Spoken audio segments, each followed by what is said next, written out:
Hi friends, அஸ்ஸலாமு அலைக்கும். Welcome to my channel. இன்றைக்கி நம்ம சேனலில் கடல் பாசி நல்ல பர்ஃபெக்டாக எப்படி பண்ணலான்னு பார்க்கலாம்.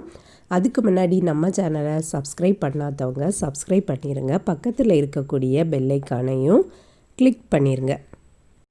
நோன்பு நேரங்களில் இந்த கடல் பாசியை நம்ம வீடுகளில் அடிக்கடி வைப்போம். என்ன தான் அடிக்கடி வச்சாலும் சில பேருக்கு சில நேரங்களில் இந்த கடல் பாசி ஒழுங்காக செய்யறதுக்கு வராது.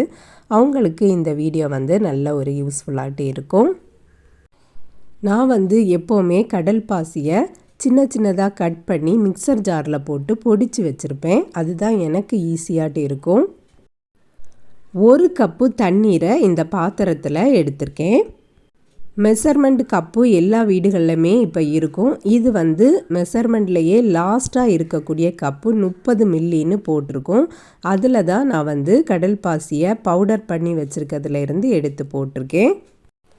இப்படி பவுடர் பண்ணி நம்ம சேர்த்துருக்கிறதுனால இதை ஊற வைக்க வேண்டிய அவசியம்லாம் இல்லை, சீக்கிரமாகவே கரைஞ்சிரும். கடல் பாசி நல்ல கரையது வர அடுப்பில் போட்டிருக்கலாம். 1/4 கப்பு சீனியும் போட்டிருக்கேன்.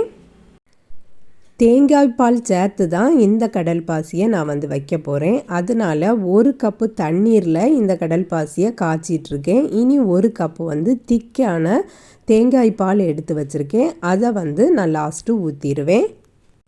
அப்படி பார்த்திங்கன்னா டோட்டலாக 2 கப்பு நமக்கு வருது. 2 கப்புக்கும் சேர்த்து தான் நான் அகரகர் பவுடர் போட்டிருக்கேன்.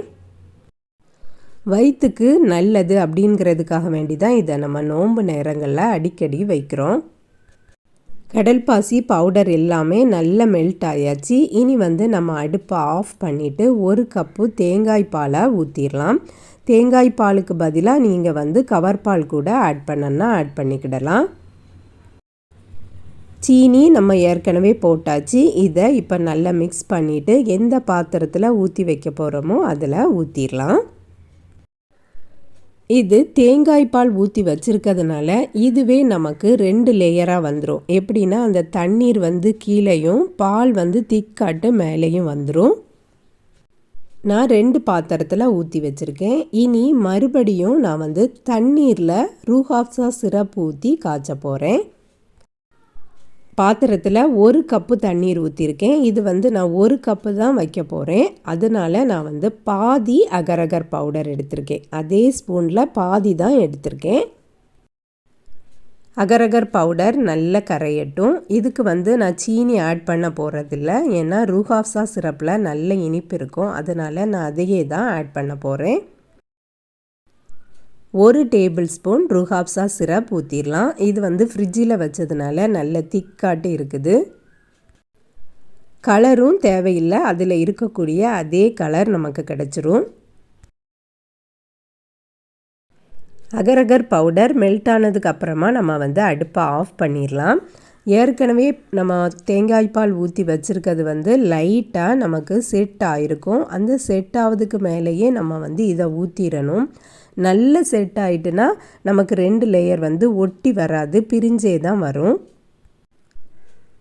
இப்போ இந்த தேங்காய் பால் ஊற்றி வச்சுருக்கிறது ரொம்ப செட் ஆகலை, லைட்டாக தான் செட் ஆகிருக்கு. அதனால் இந்த மாதிரி ஒரு ஸ்பூன் வச்சு அதுக்கு மேலேயே அப்படி பையை ஊற்றி விட்டுடலாம். ஸ்பீடாக ஊற்றிட்டோம்னா 2ம் சேர்ந்து மிக்ஸ் ஆயிரும். அதனால தான் நம்ம மெதுவாக ஊற்றிட்டு இருக்கோம். 2 பாத்திரத்துலேயும் இதே மாதிரி ஊற்றிட்டு இது ஆறுனதுக்கு அப்புறமா ஃப்ரிட்ஜில் வச்சிட்டோம்னா நமக்கு நல்ல செட் ஆயிரும். பார்க்கவே நல்ல கலர்ஃபுல்லாட்டு இருக்கும். கீழே நமக்கு 2 லேயரில் இருக்கும். இது அடுத்த லேயர். மொத்தமாக நமக்கு 3 லேயர் கிடைக்கும். 2லையும் ஊற்றியாச்சு. ஆறுனதுக்கு அப்புறமா ஃப்ரிட்ஜில் வச்சிடலாம். நம்ம சேனலில் ஏற்கனவே புட்டிங் ரெசிபி நிறைய போட்டிருக்கோம். பார்க்காதவங்களுக்கு ப்ளேலிஸ்ட்டில் இருக்குது, செக் பண்ணி பார்த்துக்கிடுங்க. இதில் பார்த்தாலே உங்களுக்கு 3 லேயர் இருக்குது நல்லா தெரியும்.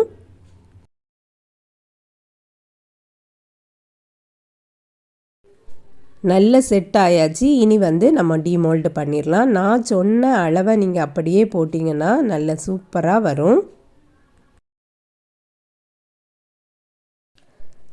என்ன ஷேப்புக்கு வேணுமோ அந்த ஷேப்புக்கு கட் பண்ணிடலாம். ரவுண்டாக அழகாக நமக்கு வந்துட்டு